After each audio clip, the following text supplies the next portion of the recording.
For example B, I'm going to do the same thing. Now there's two ways that I can approach this. Let's take a look at both of these. One way is I can expand, simplify, and factor the numerator. So let's try that one first. We're going to say that the limit as h approaches 0, not x, is going to be 3 squared is 9, 2 times 3 times 9 is 6h, and plus h squared minus 9, all divided by h. We know that the positive 9 and negative 9 are going to cancel each other out. And then I'm just left with the limit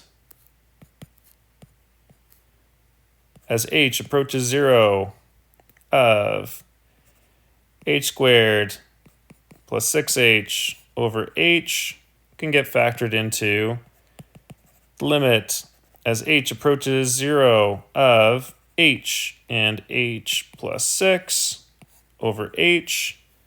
Take out the common factor from the numerator and denominator, and all I'm left with is the limit as h approaches 0 of h plus 6. And I can do the direct substitution of 0 plus 6, and that's just going to give me 6. The other way I can approach this is by factoring that difference of squares. If I have 3 plus h squared, that's perfect square. If I have 9, that's perfect square, and I'm subtracting them from each other. So I can say that when I do the difference of squares, the limit as h approaches 0 of the first term, take the square root, and I get 3 plus h, plus square root of the second term is 3, times square root of the first term, 3 plus h, minus square root of the second term, 3, all divided by h. And here I see that I have 3 plus h plus 3 and 3 plus h minus 3. The positive 3 and the negative 3 are going to cancel each other out in the second one. So what do I have? I have the limit as h approaches 0 of 3 plus h plus 3 is h plus 6, and that one just left me with h, all divided by h. And the h can get canceled out in the top and the bottom. And now I can do the direct substitution. 0 plus 6 is equal to 6. And I get the exact same answer.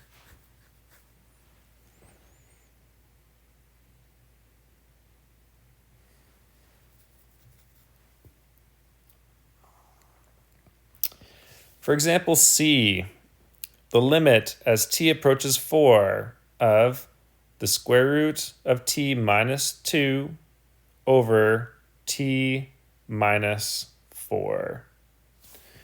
Well, the first method I'm going to do is I'm going to rationalize the numerator. So I'm going to say that the limit as t approaches 4 of the square root of t minus 2 over t minus 4, and multiply the top and the bottom by the conjugate root t plus 2.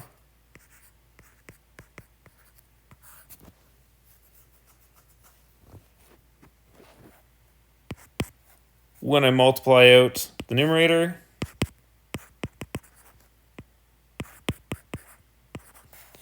then the root t and root t leave me with t,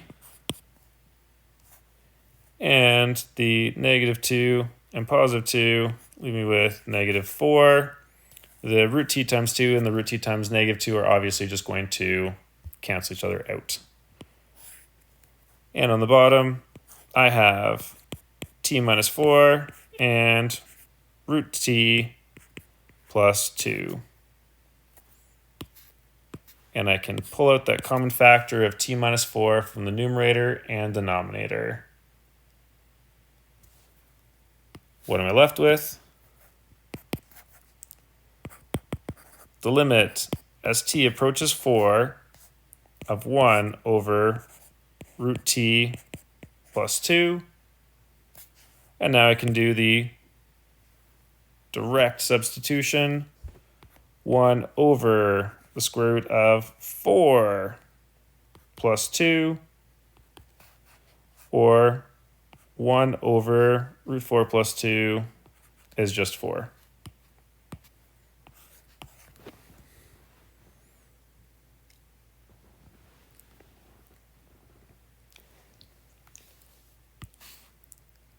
The second method I can do is treat the denominator as a factoring of difference of squares.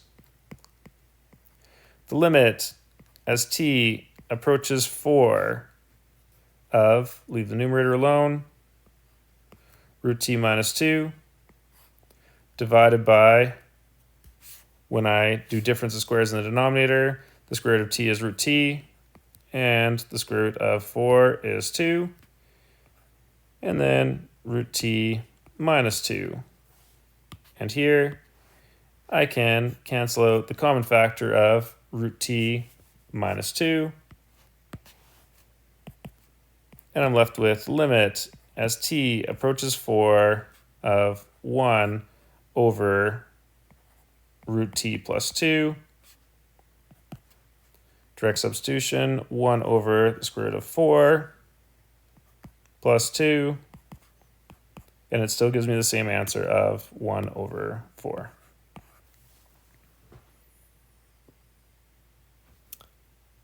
All right, using those same principles, you go ahead and try these examples right here. Also, we need to note that sometimes no limit exists. So if we just took the function f of x is equal to 1 over x, and it says, what is the limit as x approaches 0? Well, if I graph this function out, 1 over x, then I'm going to have a rational function that looks like this.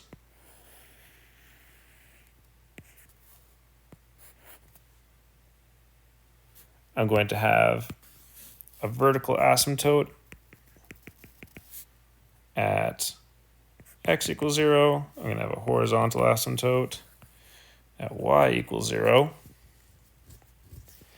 And what is happening as this function approaches 0 for x, or the limit as x approaches 0 for 1 over x? Well, when it's approaching it from the negative side, we can see that it is approaching negative infinity. As it's approaching it from the positive side, the y value is getting closer and closer to positive infinity,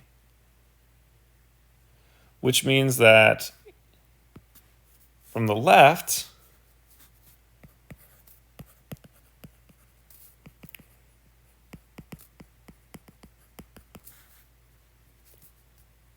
is different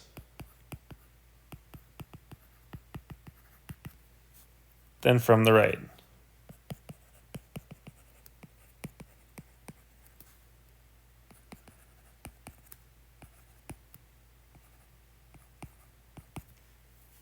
Also, infinity is not a number that we can actually approach, which means what would we say about this limit? It does not exist.